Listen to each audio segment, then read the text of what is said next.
Hoje nossa história é sobre o caso do misterioso maníaco de Danilovski, que entre os anos 2004 e 2007 brutalmente assassinou em Cherepovets 7 garotas e mulheres. O assassino em série usava laços feitos à mão e ocultava seus rastros, aterrorizando a cidade.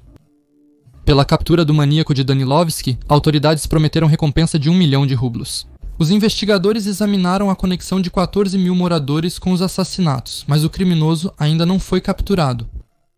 O maníaco de Danilovski cometeu seu primeiro ataque em fevereiro de 2004. A jovem de 17 anos, moradora de Cherepovets, região de Vologda, Maria Ostrovskaya, planejava visitar a família do noivo, que servia no exército e frequentemente lhe escrevia cartas, que eram entregues por meio dos pais dele. Ao sair para o 14 horas, Marina decidiu cortar caminho para não perder tempo. Do prédio localizado na Avenida Sovetskaya, ela foi por um terreno baldio na rua Danilova. É justamente pelo nome dessa rua que mais tarde o maníaco será chamado. A garota parecia não ter motivos para se preocupar, pois estava andando durante o dia com a claridade. No entanto, Ostrovskaya nunca chegou ao seu destino. Os pais ficaram preocupados e aflitos porque a filha não voltou para casa à noite. Os Ostrovsky procuraram a polícia, mas não conseguiram encontrar Marina imediatamente. A moça desapareceu sem deixar rastros. Em agosto de 2004, durante as buscas por Marina, a cidade foi abalada por uma notícia terrível. No terreno baldio de Pitinsk, foi achado o corpo de Irina Popova, estudante de 19 anos do Colégio de Metalurgia. Ela foi estuprada e estrangulada. No início de 22 anos, foi assassinada. O maníaco atacou sua vítima atrás da escola de artes local, quando Tatiana Baeva estava voltando para casa da discoteca. 3 meses depois, em 8 de dezembro, em um terreno baldio perto da delegacia militar na Avenida Sovetsky, foi encontrado o corpo de Tatiana Maximova, de 17 anos, com sinais de estupro e estrangulamento. O assassino escondeu a vítima sob galhos e folhas, cobrindo-a com neve por cima. O maníaco de Danilovski cometeu seu próximo ataque em 26 de junho de 2005, quando desapareceu Lyudmila Miroshnichenko, de 31 anos. A mulher, que morava em uma casa na rua Babushkina, deveria se encontrar naquele dia, à 1 da tarde, com uma amiga na rua Parkovaya, mas não apareceu para o encontro. Assim como Ostrovskaya, o corpo de Miroshnichenko não foi encontrado de imediato. Ambas as vítimas foram encontradas após outro ataque brutal em 14 de julho de 1985. Svetlana Stepanova ia à praia do rio Sheksna com sua irmã e um amigo. Quando o grupo estava atravessando um terreno baldio, a garota percebeu que a tira da sua sandália tinha se soltado e parou para arrumar o fecho. Os acompanhantes seguiram à frente, mas ao se virarem depararam-se com uma cena assustadora envolvendo Svetlana. Eles viram um desconhecido arrastando a garota para os arbustos e começaram a gritar. Assustado, o assassino tirou a vida da garota, largou o corpo e fugiu pelo pátio da escola de correção. Correndo até os arbustos, o amigo e a irmã de Svetlana viram na estrada sua bolsa com um maiô e a toalha. Stepanova, seminua e com a garganta cortada, jazia nos arbustos, um pouco afastada. Os agentes vasculharam o terreno baldio e um prédio abandonado do departamento de polícia ao chegar ao local. A construção foi interrompida, mas os operários concluíram uma garagem subterrânea. Foi lá que encontraram os restos mortais de Marina Ostrovskaya e Lyudmila Miroshnichenko. O assassino atirou os corpos num buraco de concreto, cobrindo-os com pneus.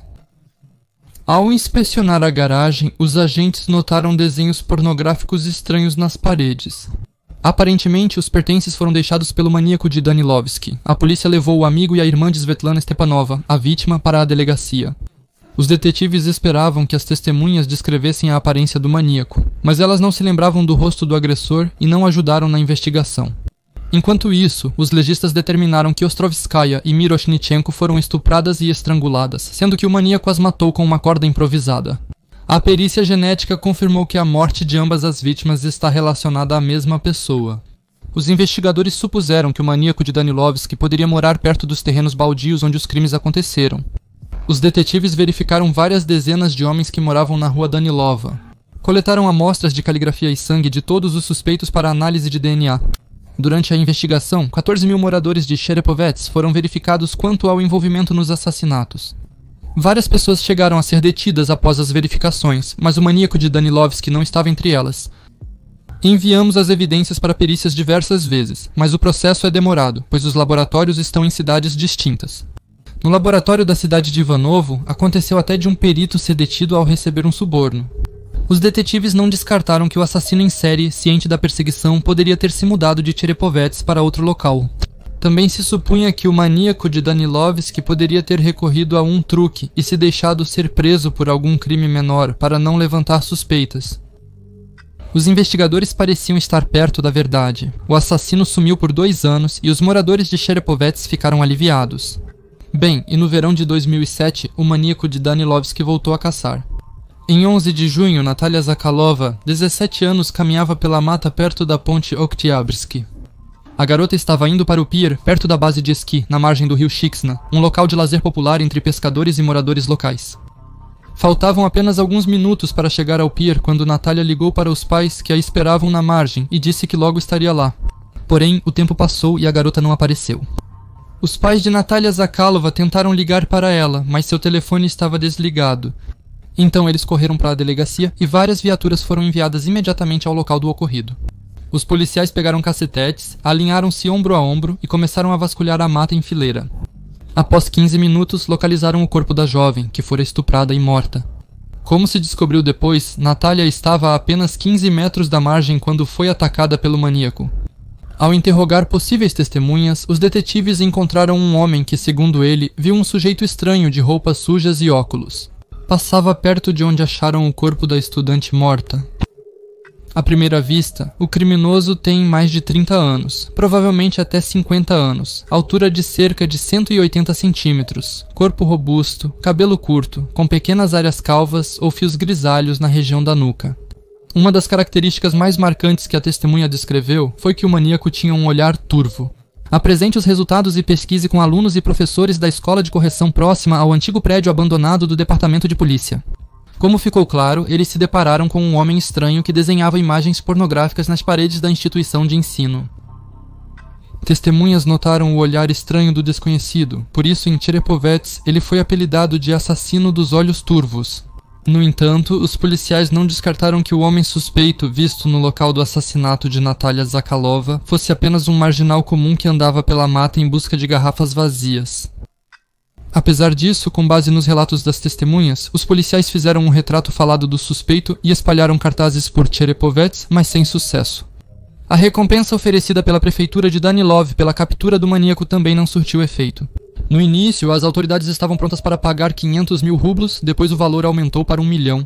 Porém, essa ação apenas prejudicou a investigação. A polícia recebeu uma enxurrada de ligações e mensagens de moradores da cidade, ansiosos por dinheiro, mas sem informações relevantes. Contudo, segundo o ex-chefe da investigação criminal de Cherepovets, o criminoso poderia ser um enviado especial que já teria deixado a cidade naquele instante.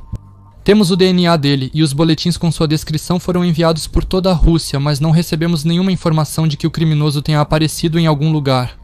Embora acredite, nós fizemos um grande trabalho para desvendar esses crimes. Tínhamos informações sobre a idade aproximada do assassino e também alguns outros dados operacionais.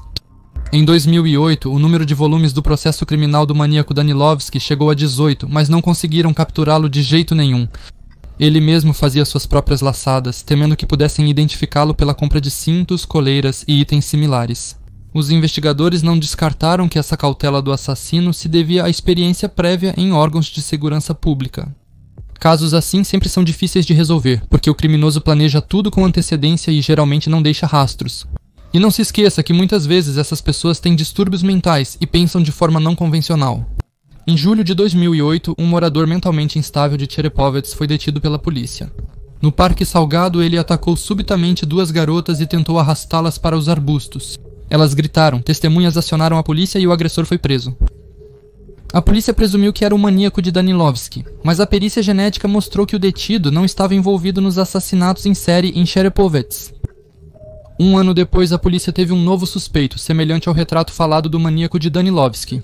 Era um morador de 70 anos de Veliki Ustюг, que vivia com uma amiga de 54 anos em uma cooperativa de veraneio perto de Medvedei, no distrito de Vologda. A semelhança com o retrato falado se explicava em parte, porque o aposentado parecia muito mais jovem do que era. Investigadores descobriram sobre o idoso após ele matar a namorada de 10 anos durante um acesso de ciúmes, sendo detido em seguida. Descobriu-se que, devido à sua profissão, ele esteve periodicamente em Cherepovets entre 2004 e 2007, período em que ocorreu a série de assassinatos. O tipo sanguíneo do homem coincidiu com as amostras nos corpos das vítimas, e a confiança de que era ele o maníaco de Danilovski crescia entre os investigadores a cada dia. Porém, a perícia genética revelou que os investigadores erraram. No final, o detido foi punido somente pelo assassinato da companheira. Em novembro de 2011, o desaparecimento da estudante Svetlana Filiuk, de 19 anos, foi um acontecimento sombrio para os moradores de Cherepovets. No dia do desaparecimento, a jovem brigou com seu namorado e, chateada com isso, saiu para passear. À noite, Svetlana ligou 2 vezes para o namorado e disse que estava na rua Batyushkova. Ele prometeu passar lá, mas quando chegou, Svetlana já não estava mais no local e nunca voltou para casa. As buscas por Filiuk começaram no dia seguinte. Mergulhadores buscaram o corpo no rio próximo, enquanto voluntários vasculhavam a mata na esperança de encontrar Svetlana com vida. Porém, nenhum sinal da garota foi encontrado. Testemunhas relataram terem visto a desaparecida sentada no guarda-rail da ponte Oktyabrski fumando. Além da hipótese de morte violenta, a investigação considerou diferentes versões. Não se descartava que Svetlana pudesse ter cometido suicídio ou se tornado vítima de um acidente. Enquanto isso, circulavam rumores em Cherepovets de que a garota teria sido vítima do maníaco Danilovski, que voltou a atacar. Na cidade, diziam que os investigadores teriam encontrado os corpos de mais algumas jovens de Cherepovets. Os policiais tentavam tranquilizar os moradores e desmentir os rumores assustadores. Foi encontrado apenas um corpo de uma pessoa não identificada, um cadáver esquelético perto do primeiro cemitério. Nenhum outro corpo foi encontrado, esquartejado ou não, de mulheres ou homens. Nem temos garotas desaparecidas que se encaixem na descrição para este caso. Os restos mortais de Svetlana Filiuk só foram encontrados no verão de 2012. Primeiro, voluntários, ao vasculharem novamente os arredores da avenida Oktyabrski, encontraram o jeans e os sapatos de Filiuk. Confirmou-se que os pertences eram da moradora desaparecida de Cherepovets. Os voluntários não descobriram isso imediatamente. Logo depois, eles encontraram uma cova rasa onde estava o corpo de Svetlana, coberto com galhos de álamo. É evidente que o assassino se aproveitou dos arbustos vazios que cresciam ao longo da avenida Oktyabrski, arrastou a garota para lá, a estuprou e a estrangulou. Depois de encontrarem o cadáver, as autoridades municipais mandaram podar todos os arbustos da avenida. Contudo, Svetlana Filiuk nunca foi oficialmente incluída entre as vítimas do maníaco de Danilovski. O exame de DNA não comprovou que as amostras encontradas nos corpos das vítimas do serial killer eram compatíveis com as de Svetlana. Mesmo assim, a caligrafia do assassino dela era suspeitamente parecida com a do maníaco procurado. Svetlana foi vista pela última vez perto do local onde Natalia Zakalova, a 7ª vítima, foi assassinada em 2007.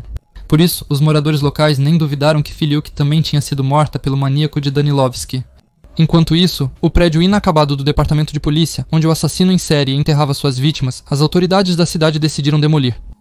Nós vamos demolir e vender em leilão para escritórios. Eu garanto que se o departamento de polícia da região quiser construir um novo prédio, nós vamos disponibilizar o terreno. Mas esse é o covil do maníaco, como os jornalistas chamam, precisa ser eliminado. Apesar de que, durante a investigação, foram consideradas cerca de 20 versões, foram interrogadas 1.200 pessoas e realizadas cerca de 180 perícias. Até agora, as autoridades não conseguiram encontrar o rastro do maníaco de Danilov.